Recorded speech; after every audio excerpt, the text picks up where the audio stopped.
What is a grant date? A grant date is the specific day that some type of award or investment option is granted to an individual investor. The grant itself may be in the form of employee stock options bestowed by an employer, some type of restricted stock awards that are presented as part of limited time issue, or even some type of grant or award that is presented in response to some special favor or support rendered to the issuer. The grant date is important since it establishes the exact day that the grantee takes ownership of the asset and is entitled to begin earning dividends, interest, or some other type of return from that ownership.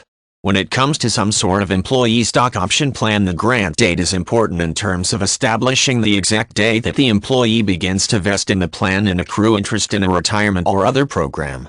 For example, if the retirement plan associated with the business is an employee stock ownership plan, the grant date serves to identify the date that vesting with the issued shares of stock began.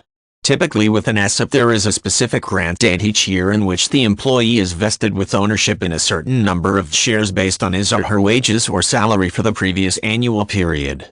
In some cases, the grant date is connected with the award of shares of stock, either as a gift to the recipient or as a one-time award to a valued employee.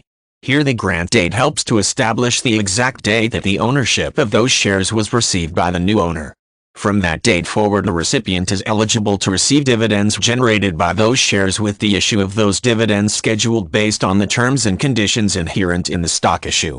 In addition, the grant date also establishes the exact day that the new owner becomes responsible for any tax liabilities associated with the ownership of those securities. The grant date is simply the point at which the new owner of the shares receives full ownership and begins to receive benefits from the possession of those securities. In some cases, that ownership must remain in place until specific events should take place, such as the sale of the issuing company or the owner of the shares reaching retirement age. At other times, the award of the shares is extended with no restrictions on when or how the new owner may sell the securities, making it possible to enjoy the benefits of owning the shares for as long as desired, then sell them when and as the owner determines.